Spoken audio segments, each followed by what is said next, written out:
Acho que a gente pode começar então. Vamos lá. Boa noite a todos.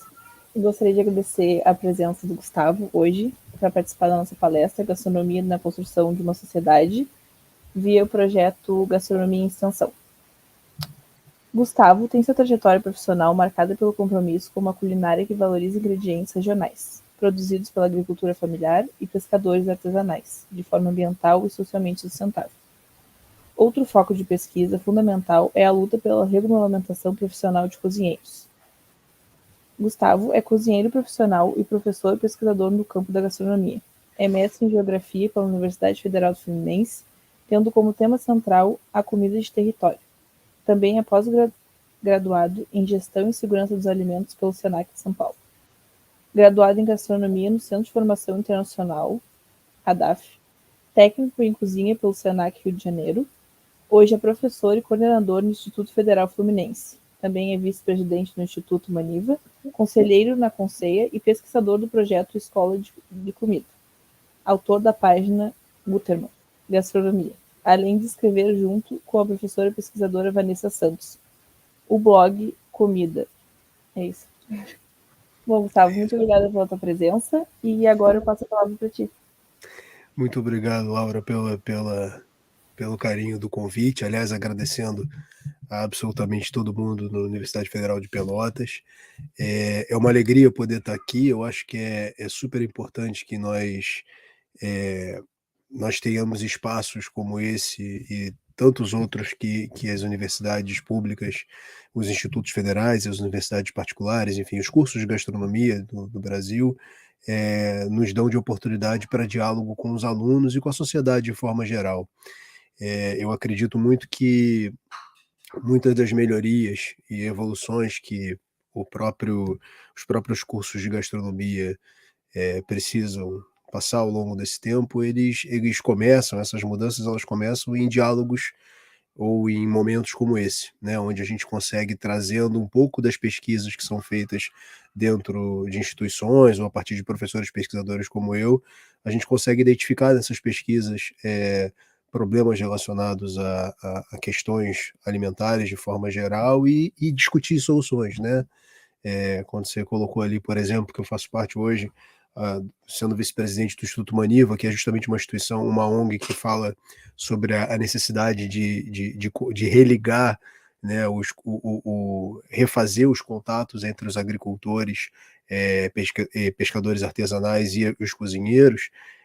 São essas as formas, né? Sendo parte, por exemplo, do Conselho de Alimentação, enfim, fazendo com que a gente esteja nos espaços e discuta. O que eu venho trazer aqui para vocês hoje é um pouquinho dessa compilação dessas questões relacionadas a situações da sociedade na qual vivemos atualmente e como a gastronomia, como o olhar da gastronomia para essas questões é fundamental no sentido de tentar buscar soluções, primeiro nos conhecendo, né, e depois a partir desse conhecimento do que é a gastronomia enquanto uma área, um campo da educação, um campo da academia, o que a gente pode, quais são as capacidades e as potências de nós, professores, alunos, pesquisadores e cozinheiras, por que não, obviamente.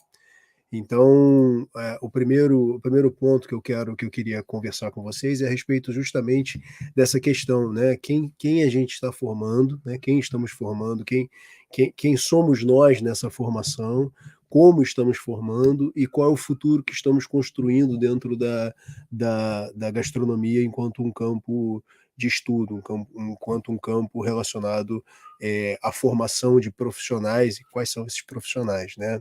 Então, falando especificamente dessa formação, eu trago para vocês aí algumas não, né, mas as nossas expectativas, possibilidades, melhor dizendo, de formação na área. A primeira delas são os cursos livres, né, cursos esses que são procurados tanto por curiosos da área de gastronomia, quanto por pessoas que querem se atualizar de alguma forma em alguma cozinha específica, enfim. os cursos técnicos, inclusive do qual eu sou coordenador no Instituto Federal Fluminense, aqui no Rio de Janeiro, no campus Cabo Frio, que são cursos voltados para a prática, né? Então, é a formação de novos cozinheiros e cozinheiras, ou essa atualização que eu comentei em relação aos cursos livres, mas ele tem a prerrogativa de ter um cuidado e regras pautadas pelo Ministério da Educação quanto a planos pedagógicos, matrizes curriculares e a objetividade de, obviamente, um perfil de egresso, né? E esse perfil de egresso, no caso do técnico, é justamente o prático, né? Aquela pessoa, aquele profissional que produz receitas e o faz a partir de de alguns quesitos relacionados à segurança, higiene e manipulação dos alimentos, relacionados às técnicas básicas da cozinha. Quando a gente vai para o ensino superior, nós temos aí os tecnólogos e bacharelados, que tem como perfil de egresso, no caso do tecnólogo, um gestor na área de gastronomia, e no caso dos bacharelados, para além da gestão, a pesquisa, né? Se a gente fosse resumir isso de uma forma mais simples, a relação é uma relação complementar. Enquanto o técnico é o prático, o tecnólogo é o gestor, mas o prático, e o bacharelado é o prático, o gestor e também o pesquisador. É claro que num volume que nós temos hoje de cursos tecnológicos pelo país, tanto do ensino público quanto privado, é muito superior ao bacharelado, em números, que eu quero dizer, os tecnólogos hoje se preocupam muito com a parte da pesquisa, né? Apesar do tempo ser menor, o tecnólogo hoje tem a durabilidade aí de 2 anos e meio a 2 anos, enquanto o bacharelado chega a 4 anos de duração de curso. Isso significa que há um espaço maior para se aprofundar certas questões relacionadas à pesquisa, sem dúvida nenhuma, mas a iniciação científica já começa no tecnológico, e isso é muito bom, na verdade. Sendo bem sincero, eu mesmo no curso técnico, enquanto professor, eu incentivo, por mais que não haja obrigatoriedade, mas eu já incentivo e dou indicações quanto a questões relacionadas à pesquisa acadêmica, porque é uma forma da gente tentar verticalizar o ensino na instituição, já que nós ofertamos o curso tecnológico também, além do técnico, e sem dúvida nenhuma isso faz com que a gente consiga fazer com que a formação técnica ela não seja uma formação exclusiva do prático, né? A gente comece de certa forma, influenciar as pessoas a pensarem a gastronomia. Então, eu acho que é uma responsabilidade nossa, enquanto docente, fomentar o conhecimento que às vezes ultrapassa a ideia de uma ementa de uma disciplina e aguçar a curiosidade dos nossos alunos, seja em qual nível educacional for. E aí, sem dúvida nenhuma, nós temos posterior ao ensino, à graduação, as pós-graduações, tanto o estrito quanto o lato sensu, né? As lato sensu são as mais comuns, que são relacionadas a questões específicas da gastronomia, como você tem a área de A e B, perdão, sendo ofertada, você tem uma área ali na área de gestão, de educação, inclusive, de ensino superior, já vi algumas pós-graduações nesse sentido, né, para docentes. E estrito sensu nós temos aí agora, né, há poucos anos, alguns cursos abrindo, inclusive em universidades federais, que é o caso da UFC.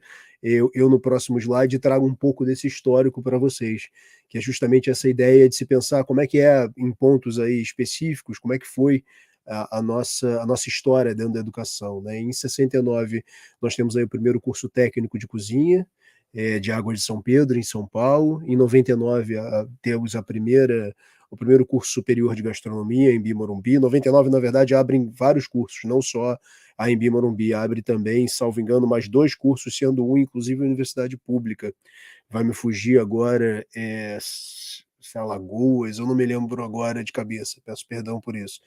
Em 2020, nós temos o primeiro mestrado em gastronomia, que é pela Federal do Ceará.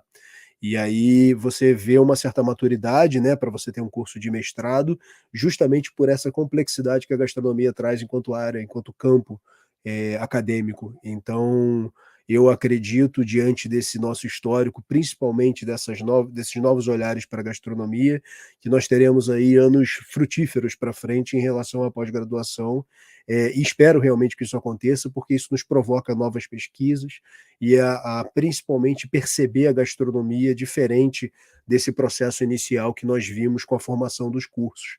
Eu lembro a vocês que em 99, quer dizer, pouquíssimo tempo atrás, a gente está falando de 20 e poucos anos atrás, para cursos de forma geral de graduação, é muito cedo, né? É muito ontem se falar numa graduação que começa quase que em 2000, né? E estamos aí em 2023. Mas a gente, nesses 24 anos, nós conseguimos uma maturidade muito grande para olhar para a gastronomia, não somente como uma área do entretenimento, mas também olharmos como uma área, como uma ferramenta, né? Uma área que se transforma, a partir de pesquisas acadêmicas, em uma ferramenta para melhorias da sociedade, e a gente vai falar um pouco sobre isso hoje, né?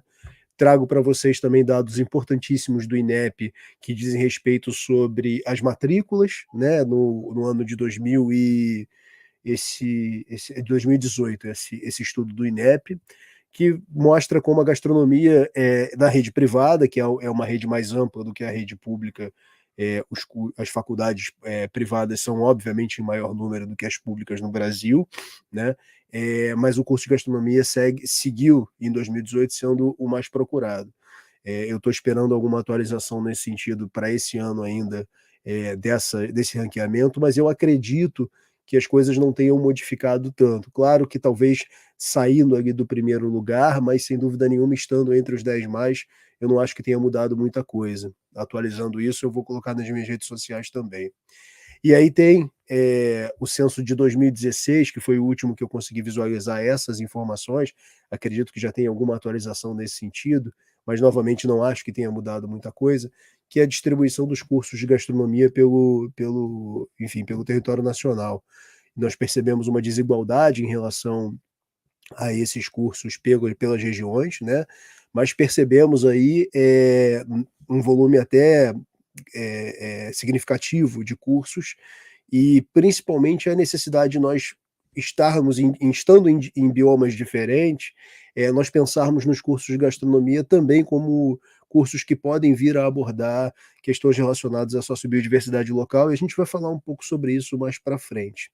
Chama a atenção, e depois eu vou chamar esses números nos próximos, no próximo, os 2 slides para frente, que é a questão da evasão dos cursos. É importante a gente falar sobre isso, mas no sentido de perceber o motivo, né, de tentar uma sensibilidade para se entender os motivos dessa evasão. Em 2016, o número de concluintes aí ele vai sendo ranqueado a partir de São Paulo, está num quadrinho menor, onde nós temos São Paulo com quase 2.300 alunos, e a Bahia com 350 alunos, né, concluídos os cursos. E essas conclusões de curso, elas se dão, né, aí é necessário que nós tenhamos um outro número para compararmos, mas eu queria trazer para vocês, antes de falarmos sobre essa comparação de concluintes, evasões, eu queria trazer para vocês um estudo que eu estou fazendo, já tem mais ou menos 1 ano e alguma coisa, quase 1 ano e meio, que são os estudos relacionados ao mapeamento das graduações no Brasil, institutos federais, universidades federais e universidades privadas, além de escolas estaduais também que ofertam o curso. Depois, eu tenho no meu Instagram, para quem quiser, o @gguterman, eu tenho esse link lá na minha bio, onde vocês podem entrar e passearem pelo mapa brasileiro. Cada um desses pontos é uma universidade ou um instituto, ou enfim, uma escola de gastronomia. E quando você passa o mouse por cima dos emblemas que eu coloquei nos mapas, você tem as informações dos cursos, o site do curso, enfim, informações relacionadas a matrizes curriculares e tudo mais. Então, a ideia desse projeto que eu tô produzindo não é só uma ideia de mapear, mas você trazer novas informações, e você, obviamente, tendo essa busca pelo seu estado, você sabe quais são as instituições. É ainda um projeto em andamento, tá? Eu tenho feito essas buscas por sites também do Ministério da Educação, pelo Fórum Nacional de Educação e Gastronomia, do qual eu faço parte, que são professores, pesquisadores do país inteiro da área de gastronomia. Então, aos poucos, esse mapa está sendo moldado, e ele é super interessante de ser visto, de ser revisto, ou seja, de ser revisitado, porque não só ele está crescendo, como eu tendo a fazer atualizações relacionadas aos planos pedagógicos dos cursos, que é fundamental para que nós saibamos o que está sendo estudado em cada uma dessas localidades, e a gente vai falar um pouquinho sobre essa importância daqui a pouco. Como eu prometi, aí eu trago para vocês números que ainda são do INEP de 2018, que se relacionam com os egressos e os abandonos e, enfim, as evasões, né, nos cursos. E aí chama a atenção que são números muito altos, né, de 2016, perdão, falei 18, mas é 16. Nós temos aí em 16 223 escolas, universidades públicas e institutos públicos, obviamente, institutos federais e universidades federais com os cursos de gastronomia. Nós temos quase 7.000 instituições particulares, acredito que tenha passado esse número. E aí nós temos as matrículas, né? Desse número que nós temos de alunos, 7.155 alunos no ano de 16, 5.000 matrículas foram trancadas, 5.300, sendo 94 matrículas em instituições públicas e mais de 5.000 nas particulares. E nós temos ainda, das matrículas efetivadas, somente 26% dos alunos concluíram o curso e 19% trancaram a sua matrícula, então tendo aí 55% de abandono. Isso mostra uma certa dicotomia em relação ao volume de procura que nós temos nos cursos de gastronomia e o abandono que nós temos desses cursos, que eu, como pesquisador da área, tendo a acreditar que isso tem a ver com uma certa miopia que as pessoas têm do que é o curso de gastronomia, né? Muito ventilado por uma informação que é vinculada em meios de comunicação, principalmente televisão, de que a gastronomia se reduz a um curso que tem receitas a serem reproduzidas, enfim, conhecimentos relacionados às técnicas, e isso, né? Ou seja, a prática pela prática. E o que nós vemos nos cursos, e eu agradeço muito por isso, é uma parte teórica fundamental para que nós possamos ter dentro de cozinhas profissionais, dentro dos laboratórios das faculdades e cursos de forma geral, profissionais que tenham consciência do que está acontecendo ali, né? No uso dos equipamentos, utensílios, nas relações com a utilização e a técnica do produto, do insumo, né? Saber a sua origem, saber como lidar com ele, saber as partes teóricas para se fazer as questões práticas desses cursos. E aí, quando você coloca um aluno dentro de sala de aula, via de regra, com esses mais de 11 anos que eu estou na sala de aula, o que você vê essa miopia de achar que a gastronomia é só uma panela, enfim, e um ato de transformar o alimento.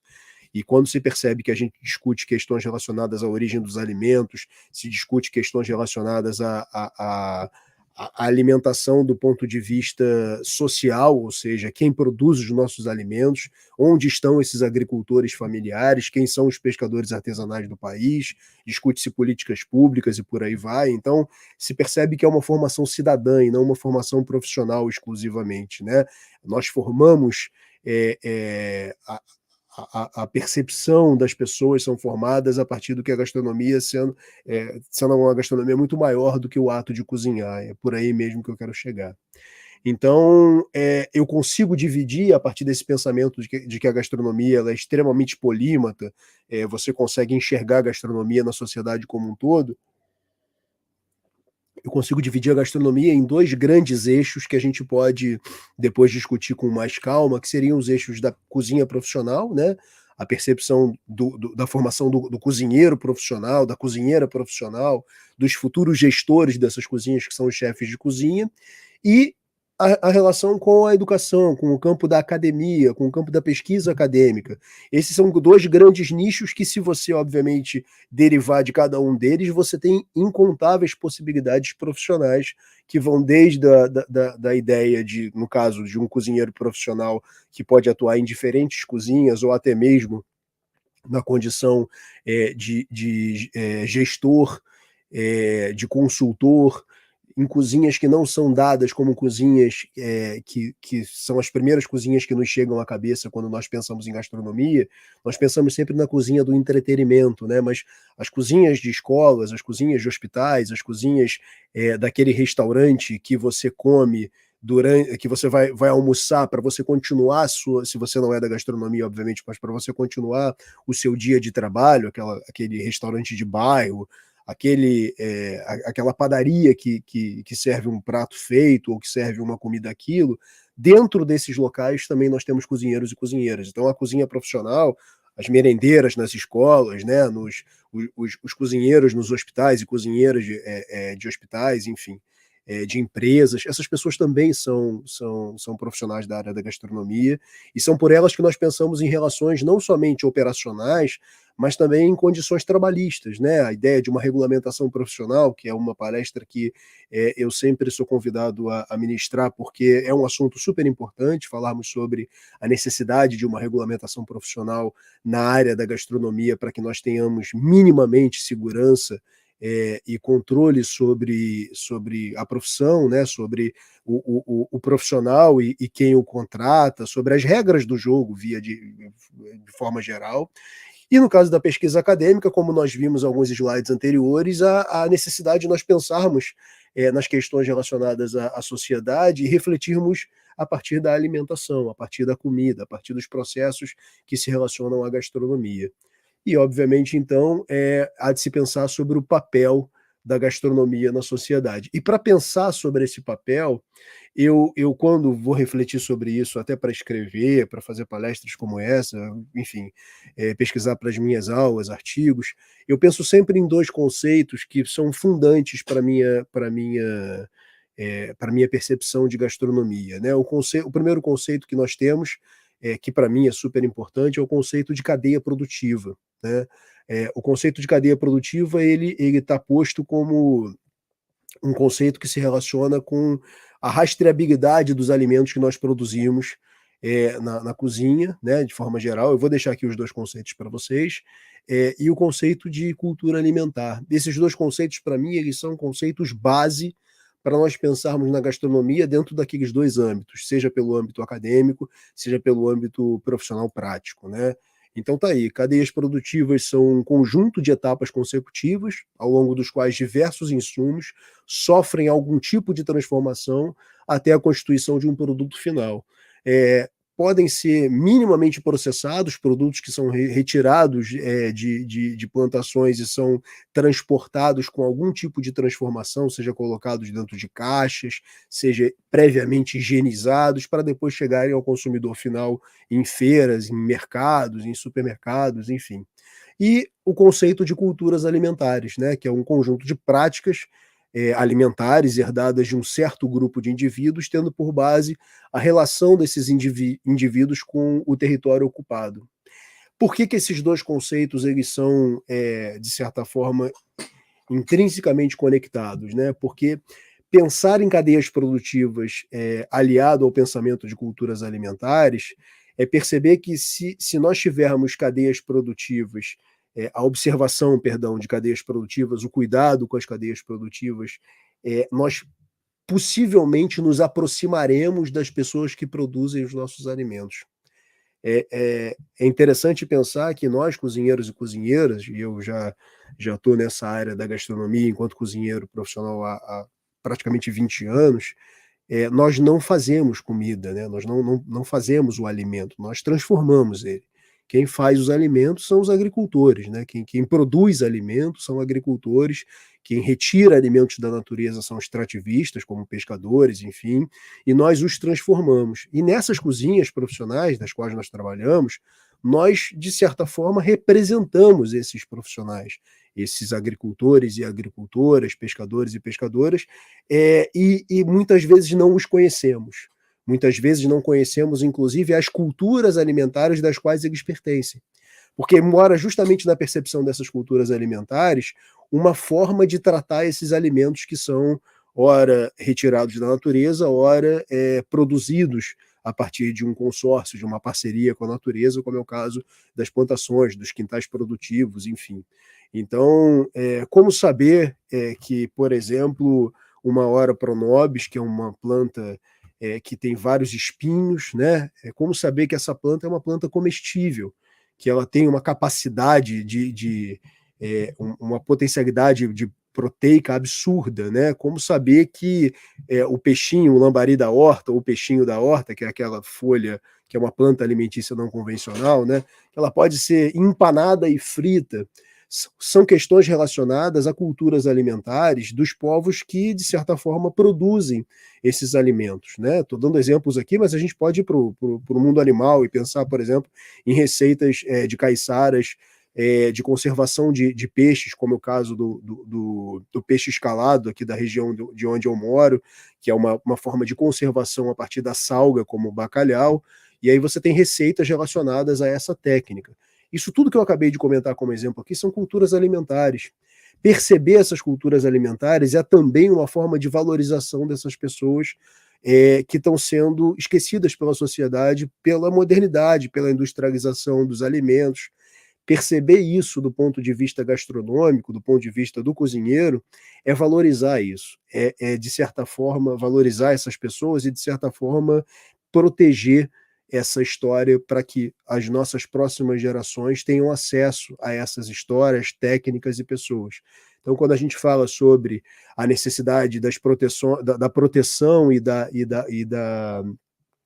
vivência com quilombos, por exemplo, da proteção da história indígena, que são, né, os primeiros brasileiros, pensar sobre isso, pensar sobre a cultura alimentar que envolve essas pessoas de certa forma, estudar, se aplicar a perceber como eram produzidos, por exemplo, nós temos nas técnicas indígenas, principalmente do litoral, né, os indígenas, os tupinambás, por exemplo, eles tinham como técnica, uma das técnicas mais rudimentares relacionadas ao forneamento dos alimentos, que é a ideia de você, ao lado de rios, por exemplo, né, não precisa necessariamente ser no litoral, mas você cavar um buraco, embalar um peixe em folhas de bananeira, enterrar nesse buraco e fazer uma fogueira em cima. E o que acontece ali embaixo, com o peixe dentro da folha de bananeira, é um processo de forneamento, é um calor úmido cozinhando, a umidade do próprio alimento cozinhando esse alimento. Isso é uma técnica alimentar extremamente complexa e que foi passado de geração a geração, né? Nós temos aí até hoje a ideia do papilote francês, que é essa ideia de você colocar o peixe o filé do peixe num papel manteiga e cozinhar com auxílio de alguma umidade, como vinho, a própria atividade de água do peixe. E você percebe que essas técnicas elas se conectam de alguma forma porque houve uma inspiração originária. É disso que a gente está falando, são dessas culturas alimentares que de certa forma, nos atravessam até os dias de hoje, que nós não conhecemos as suas origens. Por isso eu acredito que esses dois pontos são fundamentais para pensarmos na gastronomia. E aí, obviamente, não temos como pensar em gastronomia sem pensar na relação de produção e consumo.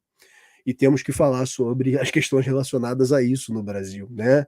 Eu trago dois estudos importantíssimos. O primeiro estudo é de 2006, se eu não estou enganado, do IBGE, que coloca aquilo que nós sabemos, né? 3/4 da terra do Brasil, da terra agricultável do Brasil, ou seja, do meio rural brasileiro, 3/4 dessa terra é ocupado pelo agronegócio, pela monocultura, né? Normalmente por culturas que são colocadas como commodities a serem de produtos primários que são vendidos para fora, não produzem alimento, né? 1/4 dessa força de trabalho é quem produz, né, essa monocultura, quer dizer, 1/4 do volume de mão de obra, ou seja, o volume de trabalhadores rurais, ocupa, entre aspas, 3/4 dessa terra. É claro que a gente está falando de um alto nível de mecanização, de um alto nível de tecnologia empregada e, obviamente, de monoculturas, né? Porque culturas diversas, e principalmente com a mão de obra não tecnológica, né? Ou seja, você não empregando uma quantidade grande de tecnologia e de químicos, de agrotóxicos, de veneno, você consegue, com menos força de trabalho e com mais mecanização, dar conta desse volume de terra tão grande. Em contrapartida, não se produz nessa monocultura comida. Em contrapartida, quando a gente fala de agricultura familiar, a gente está falando de pessoas que ocupam 1/4 do volume de terra agricultável do país e consegue absorver consegue absorver mão de obra, perdão, de 3/4 da força de trabalho rural, ou seja, um alto nível, uma alta capacidade de absorção de emprego, de mão de obra, num volume de terra muito pequeno. E se produz uma quantidade de comida suficiente que nos alimenta, inclusive, né? É a agricultura familiar nesse país que nos alimenta.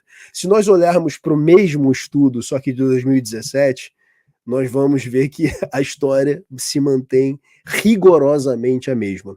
Esse QR Code vai aparecer algumas vezes nos meus slides, e se vocês apontarem o celular de vocês, vocês vão ter acesso a esse estudo que eu estou apresentando. É a fonte das informações que eu estou trazendo. Tá? Outro dado importante de nós refletirmos, pensarmos sobre esse dado, tem a ver com quem são esses agricultores e agricultoras que estão tanto na agricultura do campo, né, agricultura rural, como também agricultura urbana, mas a gente está falando em grande parte do meio rural. Essas pessoas foi estabelecido em 2017 um censo agropecuário que, pela primeira vez, levou em consideração cor ou raça dos produtores rurais. Nunca na história havia tido essa preocupação.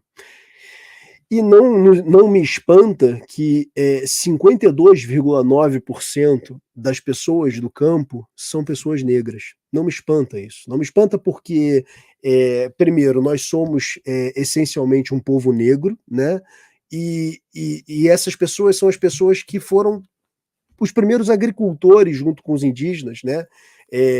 Sequestrados no século XV, século XVI, alguns séculos de sequestro do continente africano para o Brasil, e posterior a isso se mantiveram muitas vezes no meio rural, aquilombados, né, em organizações quilombolas, mantendo não somente essas plantações para subsistência e também extrativismo do mar, mas também como forma de comércio.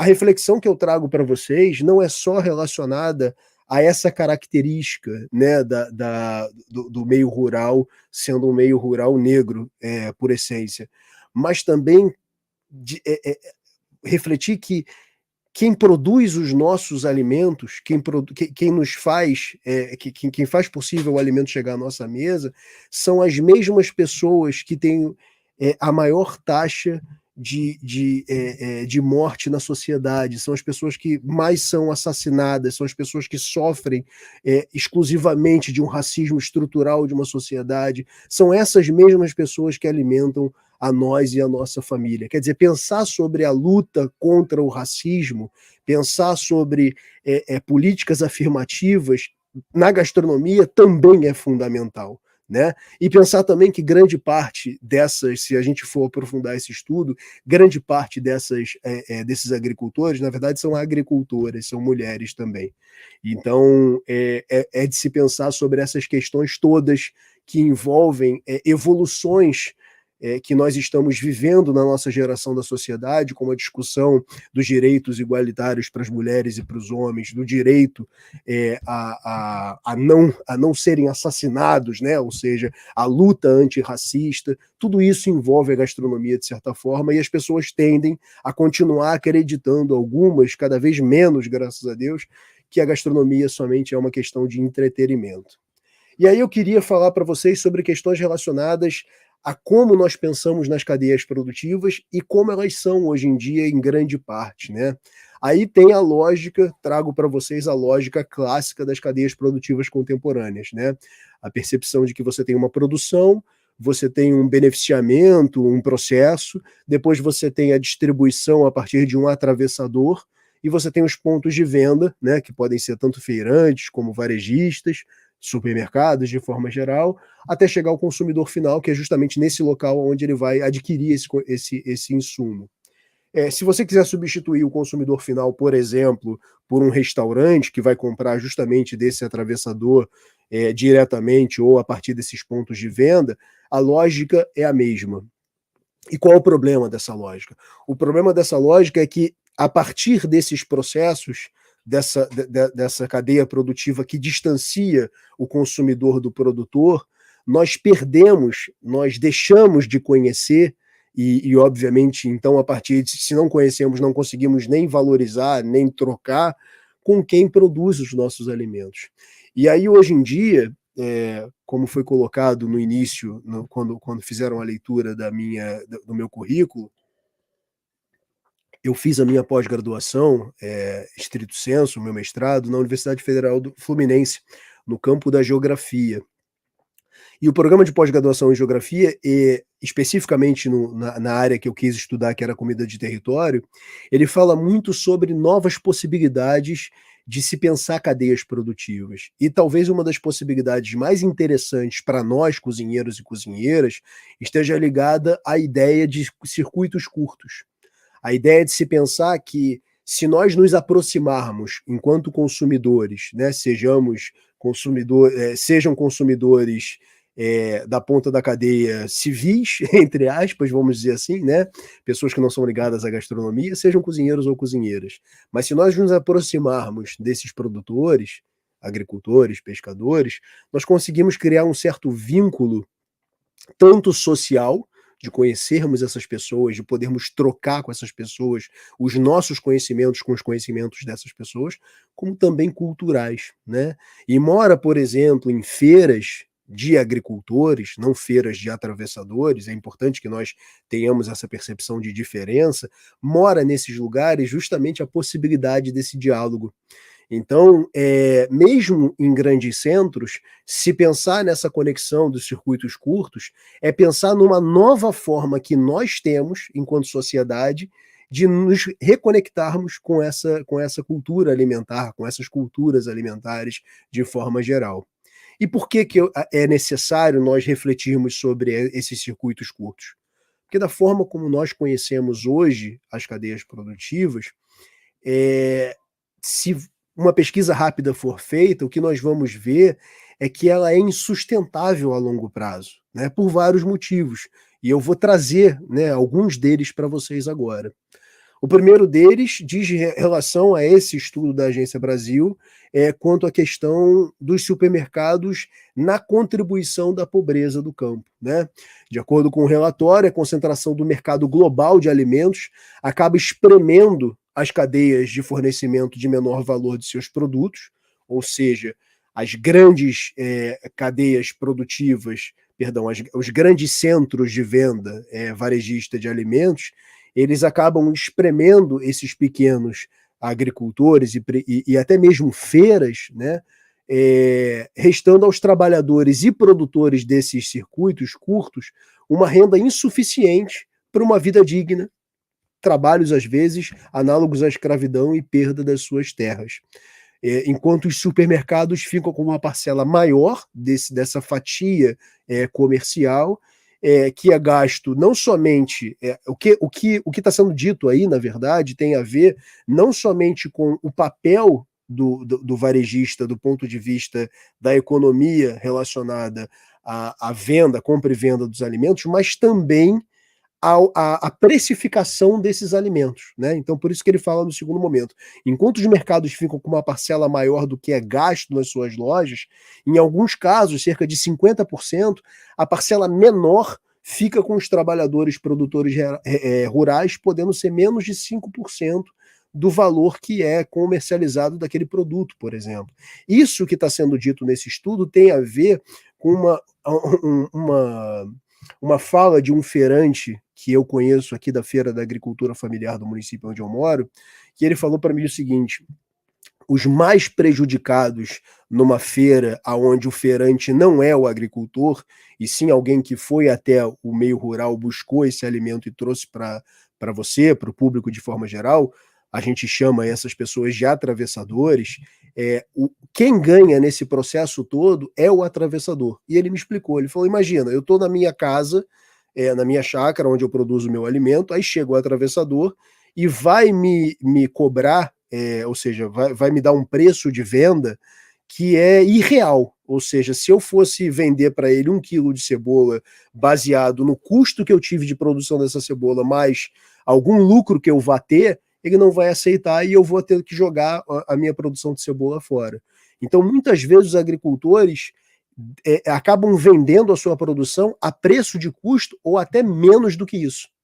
E aí, quando esse atravessador sai do meio rural, né, sai dessa localidade e vai até uma feira vender na feira esse produto, ele vai vender muito mais caro para poder não só ter o custo dele de transporte coberto, como também ter lucro.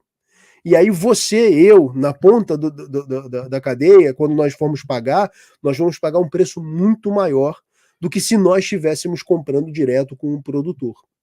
Ou seja, o atravessador, nesse caso, quando você pensa em cadeias produtivas de circuitos curtos, é necessário que a gente consiga, ao chegar próximo desse agricultor, a gente consiga investir nas pessoas que realmente produzem os alimentos, e não aquelas que estão ali somente transportando. Por isso, a necessidade de nós pensarmos em circuitos curtos. Mas não é simples fazer isso. Quer dizer, se você parar para pensar, por exemplo, que nós, enquanto moradores dos municípios dos quais nós fazemos parte, nós não temos a menor ideia sobre um plano diretor do município, que é justamente um documento que, por exemplo, dentre 1000 outras informações, traz no documento o que é considerado área rural e área urbana. E nesse documento você consegue visualizar onde estão os agricultores do seu município. E você consegue, a partir dessa pesquisa simples do plano diretor, por exemplo, do seu município, contato de alguma forma com esses agricultores.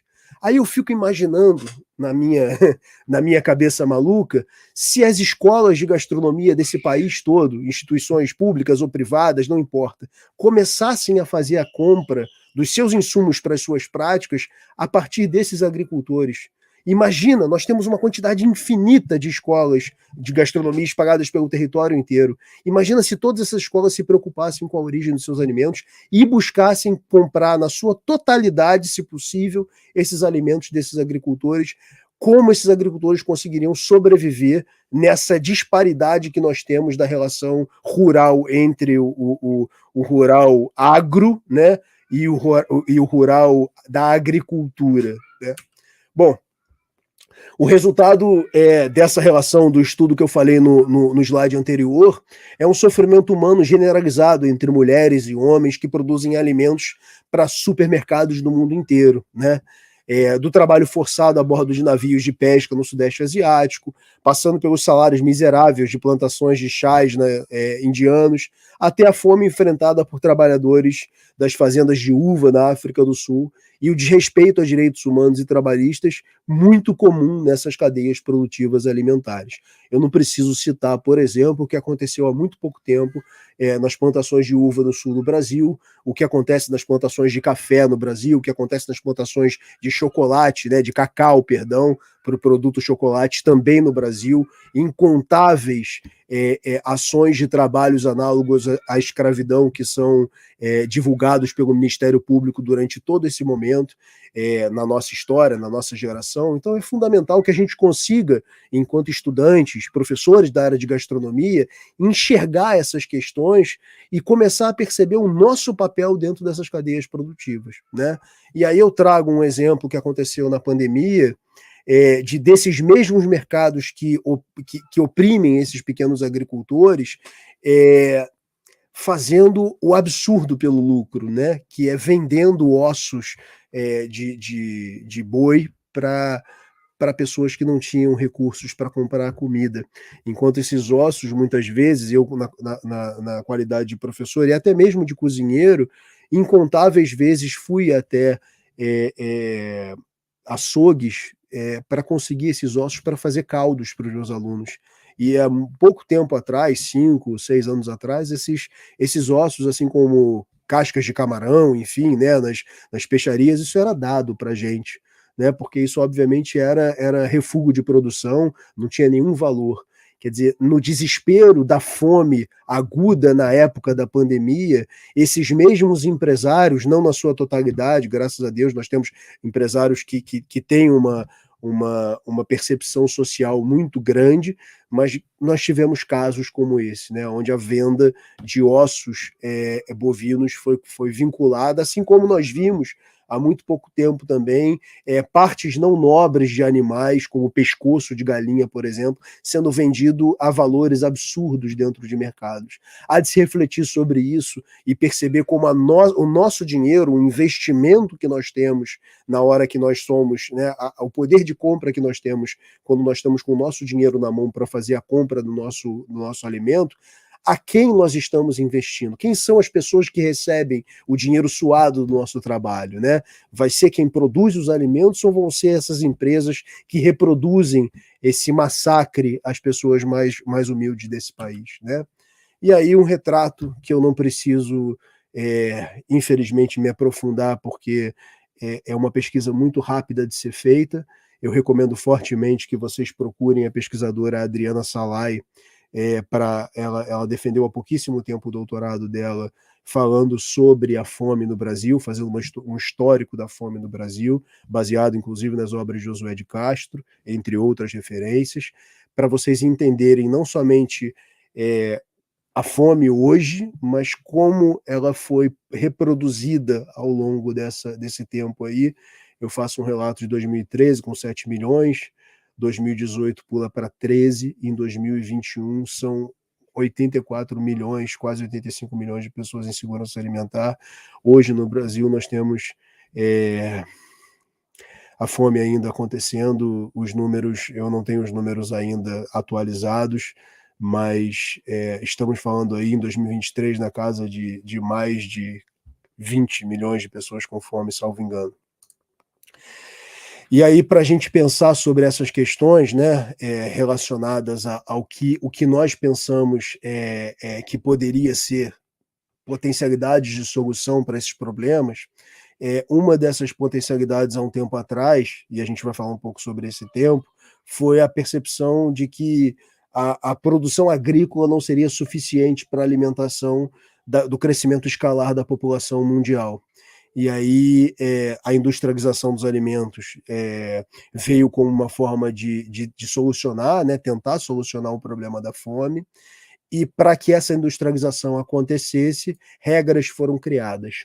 Eu não sei se vocês já ouviram falar do Códex Alimentários. O Códex Alimentários é um conjunto, é um organismo conjunto da Organização Mundial da Saúde, a OMS, e da Organização das Nações Unidas para a Alimentação e Agricultura, a FAO, vocês já devem ter ouvido falar, que harmoniza, entre aspas, a legislação dos países para que os produtos possam circular com uma certa facilidade, né? É um organismo que se define, por exemplo, quanto de cada aditivo é permitido nos alimentos, ou como serão as normas nacionais sobre as fórmulas infantis, né? Os leites, por exemplo. Desde que a OMC,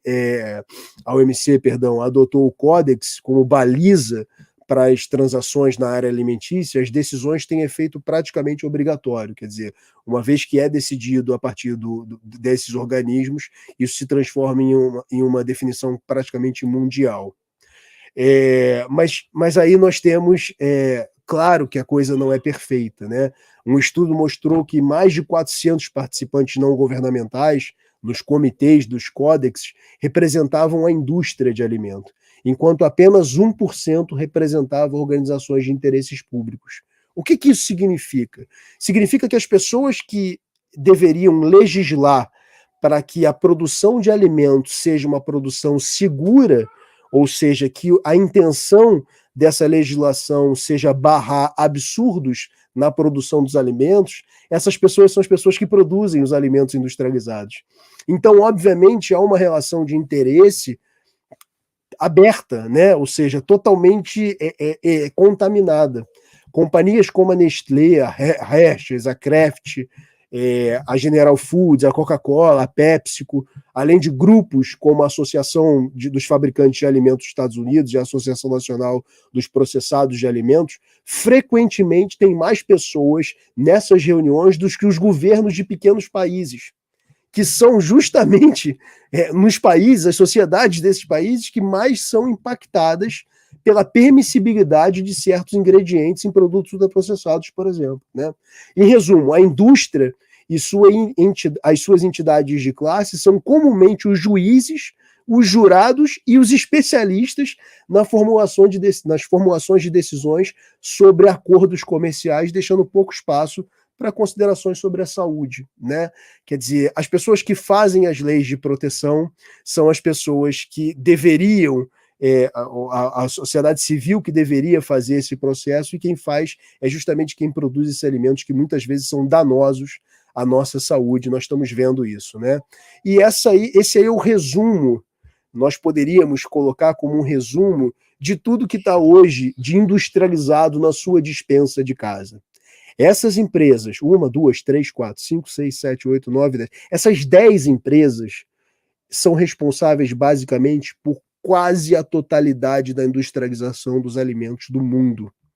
Hoje, às 9 horas e 20 minutos, existem 10 CEOs, 10 diretores que estão tomando decisões do que você e a sua família vão consumir para o resto da vida de vocês. E aí você vai falar, porra, não é possível, professor, é impossível, porque não são só essas marcas que estão no mercado, mas elas se subdividem em outras marcas. E elas dão a impressão de que existe algum tipo de escolha da nossa parte quanto ao que nós estamos escolhendo no mercado. Muitas vezes, quando nós entramos no mercado para comprar um produto industrializado, numa mesma gôndola você tem produtos de marcas diferentes que no final são da mesma empresa. É aquela falsa sensação de que nós temos algum tipo de escolha nos produtos que nós consumimos. São essas questões, são esses estudos que nós da área de gastronomia devemos discutir. Devemos trazer para a sala de aula como uma forma de pensar qual é o tipo de alimentação e quais são as culturas alimentares, quais são os produtores de alimentos que nós estamos investindo o nosso dinheiro, né? É disso que a gente estava falando ali. E aí, por fim, né, chegando aí já à fase final da nossa conversa, eu provoco vocês a perceber a gastronomia como uma potência não somente social, mas também econômica e ambiental. Quer dizer, a partir dos problemas discutidos, quais são as possibilidades que nós temos, né? E aí eu vou voltar a provocar aquilo que eu falei há alguns slides atrás. Imagina se as escolas de gastronomia tivessem um maior comprometimento com os territórios que ocupam. Imagina se essa responsabilidade fosse da ordem cultural, da ordem social e da ordem econômica. Imagina se nós tivéssemos dentro de cada uma daquelas escolas, daqueles cursos no Norte, Nordeste, Centro-Oeste, nós tivéssemos um estudo sobre o próprio território, sobre as culturas alimentares, sobre as cadeias produtivas e os circuitos curtos. Imagina se nós tivéssemos a compilação de receitas tradicionais e dos povos originais, dos povos tradicionais, que estão espalhadas por esse país todo. É um absurdo, por exemplo, a região norte do país, né, na época que foi retirado esse estudo, que, salvo engano, foi 2016, que nós tenhamos somente 6 cursos. Uma das maiores biodiversidades do mundo, que é a região amazônica, e o país como um todo, né? Nós estudamos países como França, nós estudamos países como Itália. Se formos aqui para baixo, e aqui na América Latina, nós estudamos e temos um carinho enorme pelo Peru, pelo Chile, são potências da gastronomia, sem dúvida nenhuma. Mas a diversidade de biomas, a diversidade de insumos, de histórias de pessoas, principalmente, das técnicas que nós temos no Brasil, não há equiparação em nenhum país desse planeta. Nós, enquanto estudantes, professores, cozinheiros e cozinheiras, nós como os profissionais da área de gastronomia no Brasil, somos diferenciados por sermos brasileiros. É esse nível que nós poderíamos alcançar mundial pela diversidade, pela capacidade de armazenar, catalogar e principalmente valorizar as populações que são detentoras desses conhecimentos.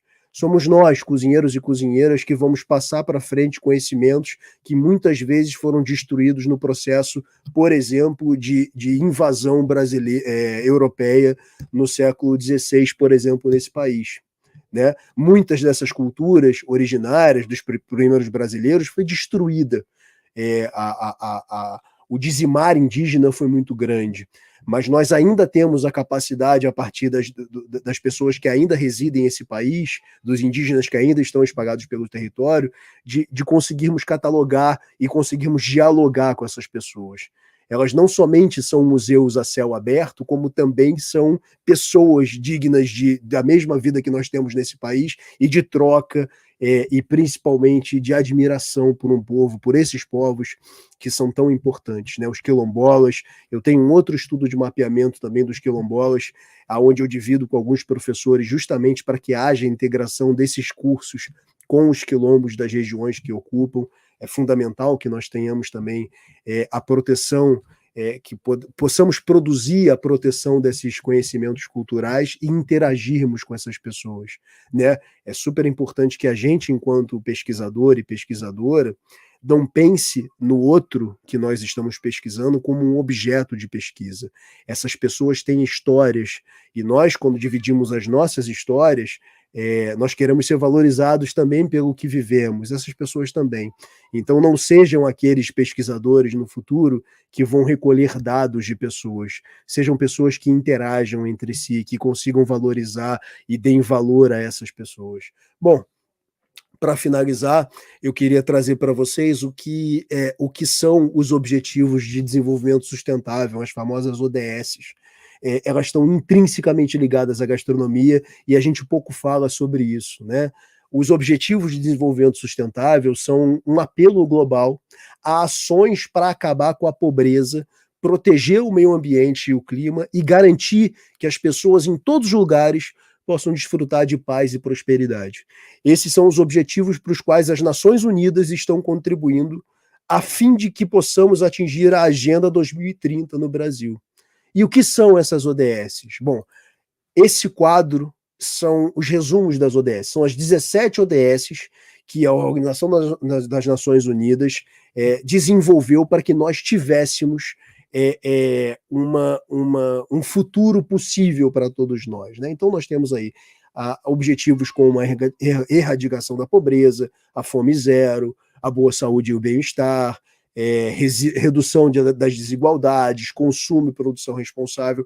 E eu digo a vocês que se a gente refletir um pouco mais sobre cada ponto desse quadro, a gente consegue perceber a gastronomia em todos esses quadros, seja de forma direta ou seja de forma indireta.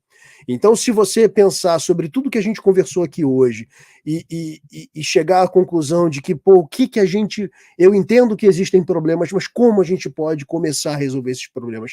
Talvez esse quadro seja o início desse pensamento, né? E aí você vai falar, bom, mas o que isso se relaciona com a realidade, né? Como fome zero, que é um objetivo, uma ODS, como isso se relaciona com a realidade da gastronomia? Bom, aí você vai me perguntar o que tem sido feito a respeito disso, né? Eu queria primeiro falar para vocês sobre o instituto do qual eu sou vice-presidente, que é o Instituto Maniva. Eu tenho a honra de estar ao lado da chefe Tereza Corsão, que é uma das chefes mais importantes que esse país tem hoje, né? E a chefe Tereza Corsão, ela junto com, obviamente, outros cozinheiros e cozinheiras, outros chefes de cozinha, ela, na época que tinha o restaurante dela, o Navegador, ela já pensava a partir do seu cardápio nessa percepção de cadeias produtivas e culturas alimentares.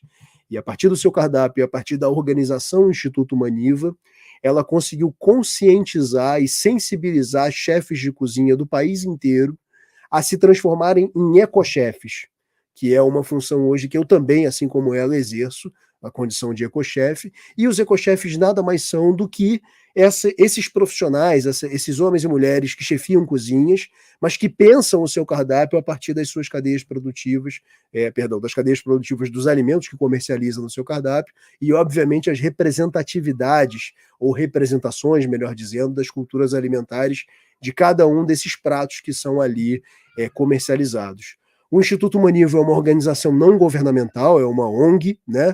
Essa ONG, ela trabalha a partir de projetos, e a missão do Maniva é justamente essa aí, valorizar os conhecimentos alimentares tradicionais, renovar os laços perdidos entre produtores de alimentos, ou seja, produtores e os alimentos que são cultivados por esses produtores, e os cozinheiros e consumidores. Que é a ideia que a gente falou sobre os circuitos curtos, sobre conhecer quem produz os alimentos. Se vocês tiverem curiosidade, o site é institutomaniva.org e vocês vão ver vários projetos que a gente tem feito durante esses anos e são projetos muito bonitos. Isso é uma forma da gente alcançar as ODS, por exemplo. E existem outras formas, né? Marmitas foram distribuídas na época da pandemia e ainda são distribuídas às pessoas com fome na rua. As cozinhas solidárias que hoje estão sendo discutidas para serem institucionalizadas, no sentido de... A palavra não é nem institucionalizadas, a palavra vai me fugir essa palavra agora, mas de certa forma de sair da ilegalidade ou da informalidade, essa é a palavra, né? Elas vão ser formalizadas enquanto cozinhas justamente que atendem essa população que precisa desse atendimento mais urgente, que estão passando fome.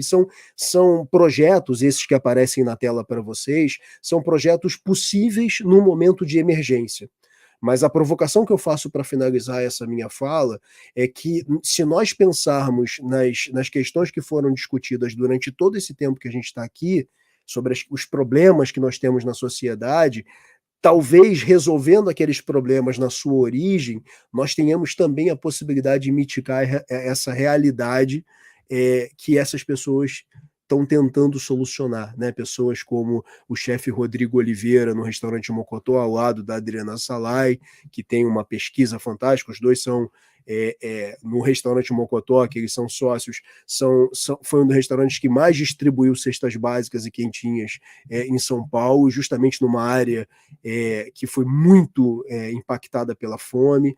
Programas de cozinhas sociais se iniciaram nessa época de pandemia e se mantiveram também. Chefes de cozinha distribuindo alimentos nas ruas para poder justamente tentar diminuir essa fome que abarca também as pessoas que estão desempregadas, né? Ou seja, nós temos índices de desemprego que estão diminuindo, porque nós temos a economia arrefecendo, mas ainda há um nível muito grande de desemprego.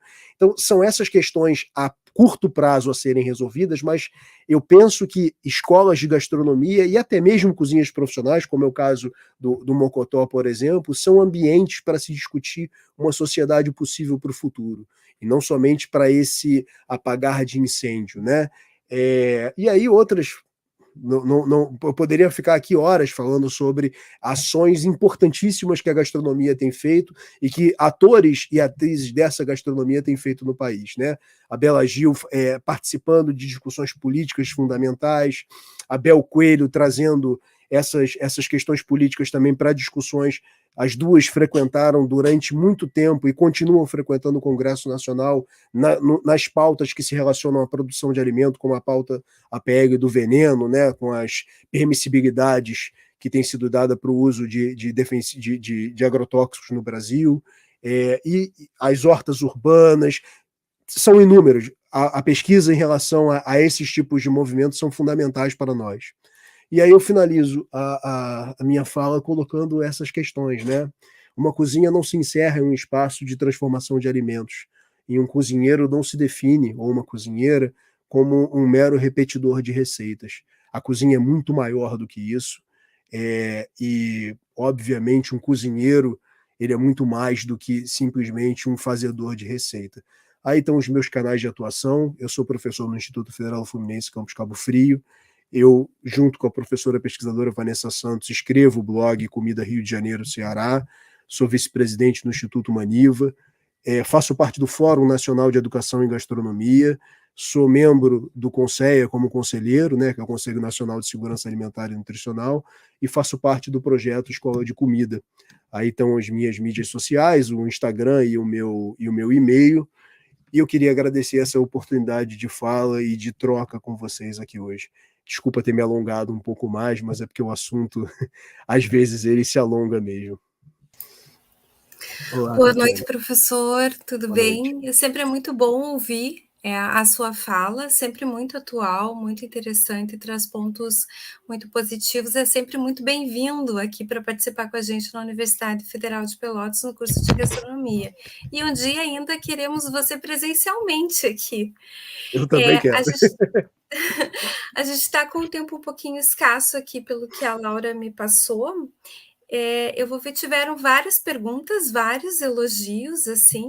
A primeira pergunta, vamos ver se a gente consegue responder antes de cair, mas qualquer Claro, coisa claro. tem o contato do professor Gustavo ali.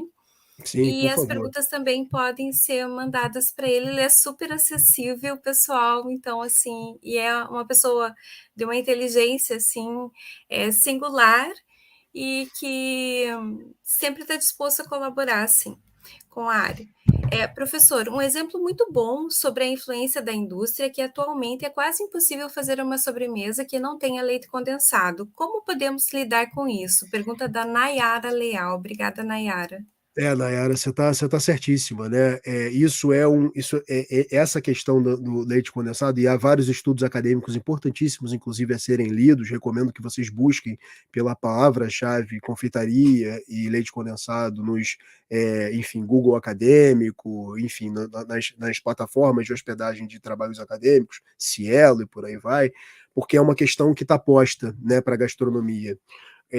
Uma das possibilidades que nós temos em relação ao combate a esse tipo de destruição da cultura alimentar relacionada ao açúcar, ao mel, a outras formas que nós temos de doceria, mas principalmente o açúcar, é o buscar das receitas tradicionais que eu estava falando na fala anterior, né? Se nós que somos, e eu falei isso hoje para os meus alunos em sala de aula, vocês que estão dentro de sala de aula, sejam professores ou alunos de gastronomia, e cozinheiros e cozinheiras profissionais dentro do mercado de trabalho, das cozinhas profissionais, vocês são formadores de opinião. E a potência disso é muito grande na sociedade. Se vocês, por exemplo, lembrarem que quando vocês entraram no curso de gastronomia, todas as conversas no círculo familiar de vocês, no círculo de amigos, que envolvesse a comida, de certa forma, se direcionava a você a pergunta. Isso é uma formação inicial de formadores de opinião. Então, se vocês, na vida profissional de vocês, destruírem, né, desintegrarem essa percepção de que a cozinha da doceria brasileira, que é ancestral, né, que é muito da nossa história, até mesmo pelo processo de ocupação, ela foi baseada no açúcar, ela foi baseada nos diferentes meles que nós temos espalhados pelo Brasil.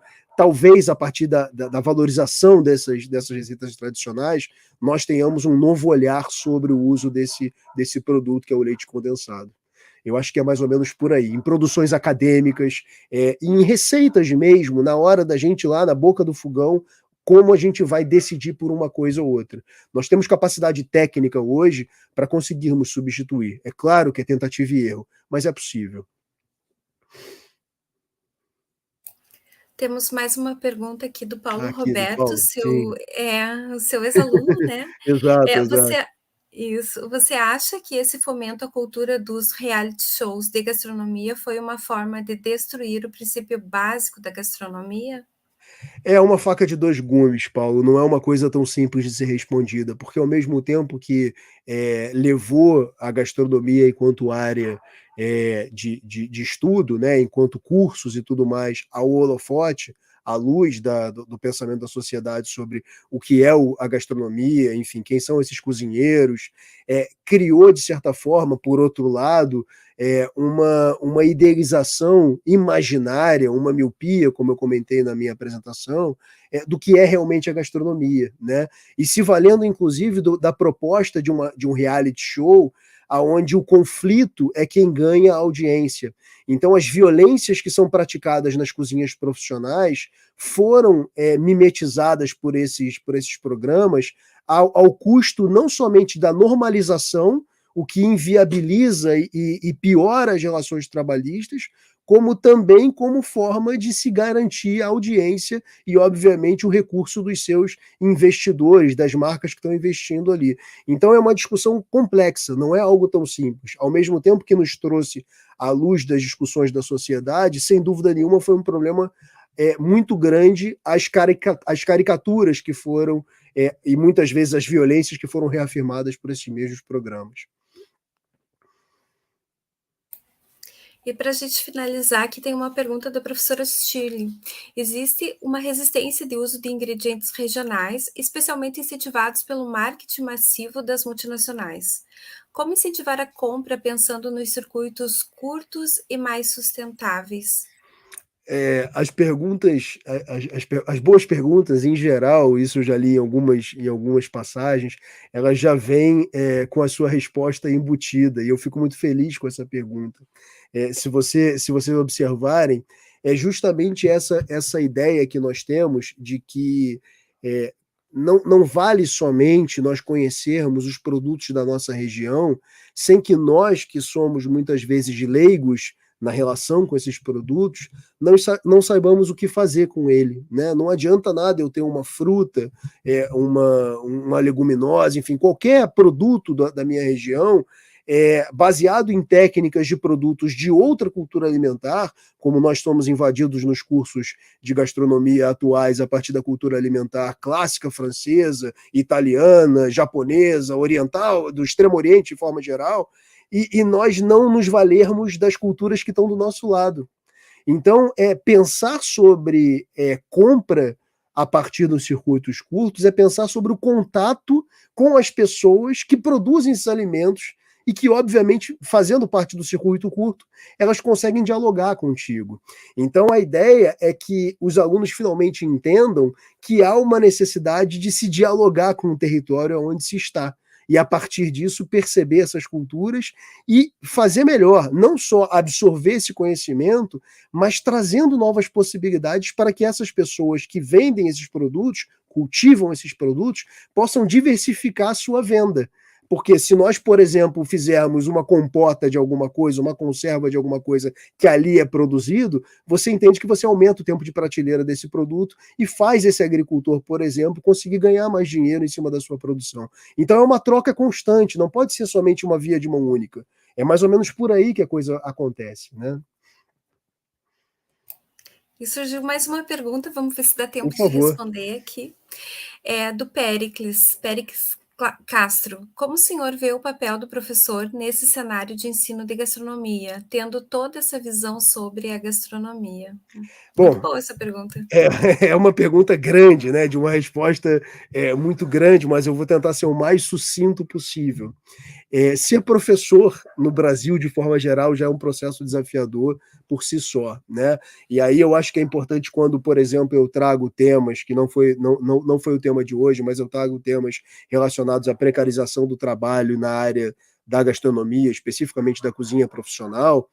Nós temos que falar também sobre a precarização do trabalho dos docentes dentro do país, né? Sobre como a educação, a gerações é uma educação que, infelizmente, não somente não é remunerada da forma que deveria, a partir dos conhecimentos que nós, professores, absorvemos e tentamos transformar para trazer em sala de aula e trocar conhecimentos com vocês, alunos, também, porque a gente aprende muito dentro de sala de aula também, como questões relacionadas à infraestrutura, como questões relacionadas a ideia de uma questão didático-pedagógica que seja, de certa forma, correlata ao tempo que nós estamos vivendo. Né? Existe uma ferramenta pedagógica chamada sala de aula invertida, por exemplo.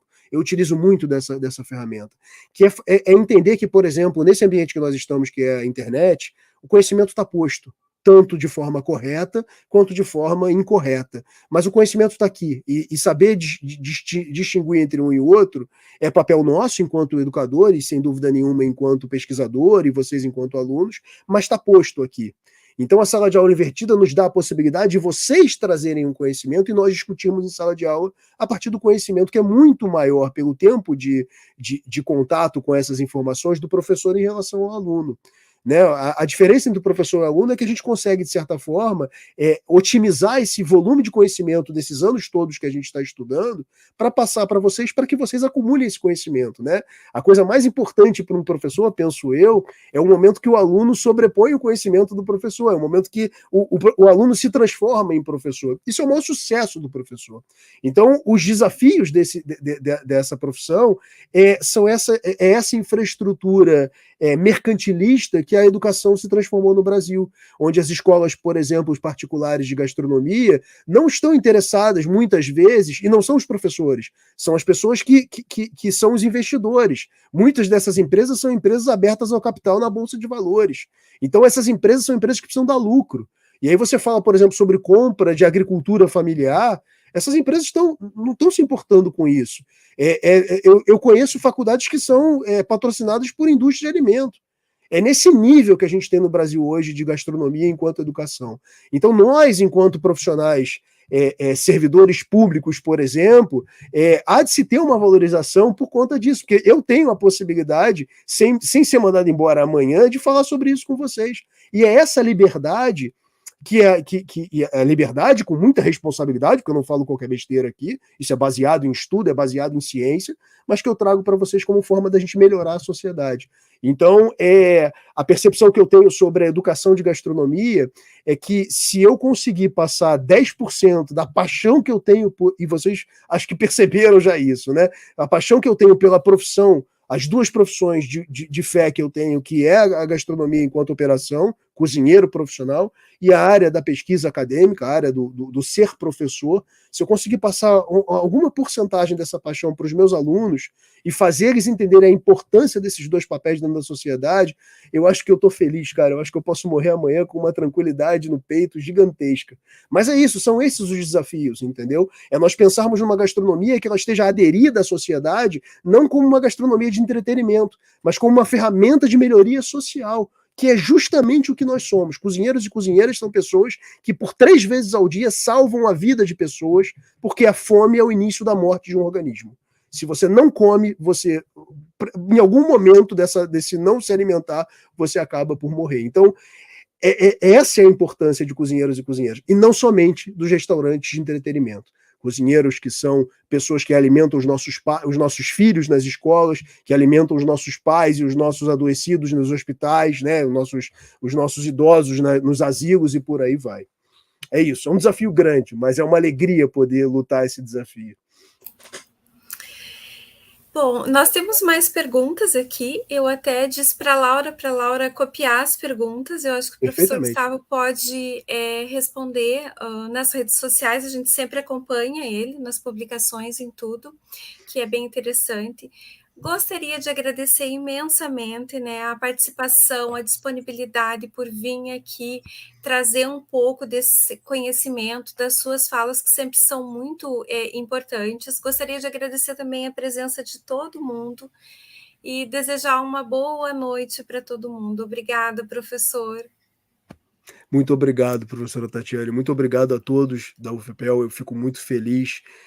Como você mesmo falou, eu gostaria muito, e a gente vai conseguir fazer isso, de estar presente, de poder dialogar com os teus alunos e poder entender. É muito bom fazer essas viagens. Antes da pandemia, isso era muito mais aquecido. Hoje em dia, a gente ainda não conseguiu chegar nesse nível de aquecimento, de conseguir essas idas e vindas, mas é muito interessante porque é uma forma de eu conseguir aprofundar ainda mais esses estudos que eu faço, de entender a realidade de cada território.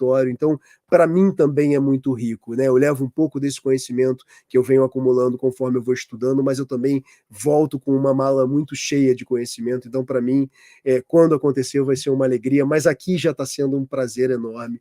Muito obrigado a todos da Federal de Pelotas, a todos vocês que estão aqui com a gente agora, e quem ainda vai ver essa gravação pelo YouTube. Eu também me coloco à disposição pelas redes sociais para a gente, não somente aqui ao vivo, mas em outras questões também poder responder a vocês, referências de informações que foram dadas e talvez não foram colocadas a contento, eu também posso passar sem problema algum. Muito obrigado. Uma excelente noite para todos nós. Obrigada, boa noite para todo mundo. Um abraço.